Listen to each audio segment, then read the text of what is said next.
you're making an example, not just for any person who's watching your journey, but especially for your kids. And I know that you have a newborn on the way, so congratulations on that. What does it mean to you that you're leaving your kids with something money could never buy, something priceless? Is the fact that I've seen my dad, he chose the hardest occupation ever.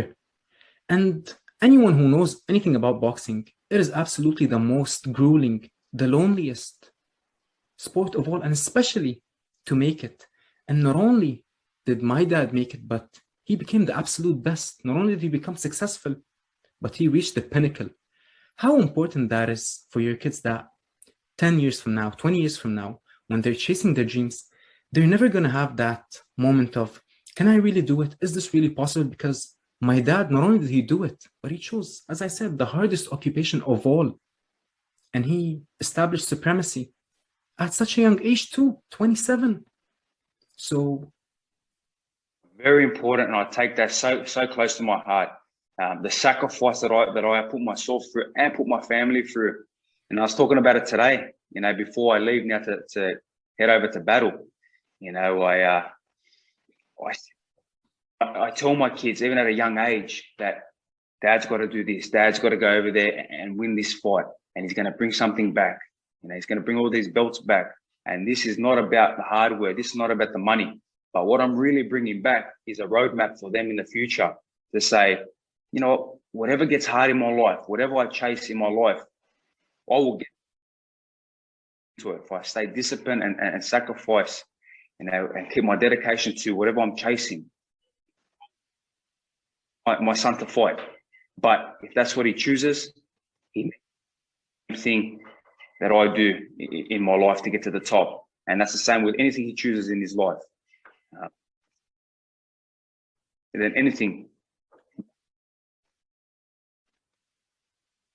material stuff does not matter. But what matters is I'm setting a foundation for them. And again, the sacrifice, obviously, the baby is due very, very soon, but I don't think I'm going to be here for it. I think I'm going to be away, obviously, for the fight. Once again, that we are making together. It's been continuing the sacrifice, but we will look back at this journey, this story that I have written with my family to get to the top, and they'll see how hard it is, and it was all worth it. absolutely, champ, absolutely. And my mother actually used to always tell me when I was a kid that with every newborn, God blesses us with a special blessing.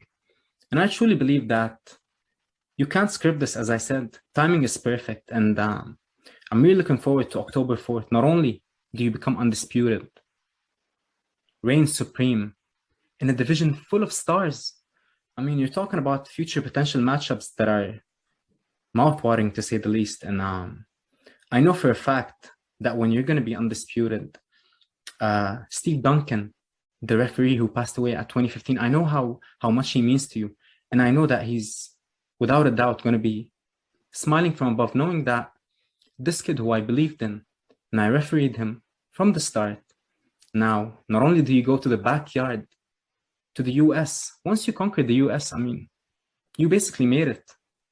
And history book, especially in Australia, I mean, this win puts you as undoubtedly, Costa Zoo is an absolute legend, but I truly believe with this win, you're going to be the greatest fighter, or the at least most accomplished fighter in Australian history.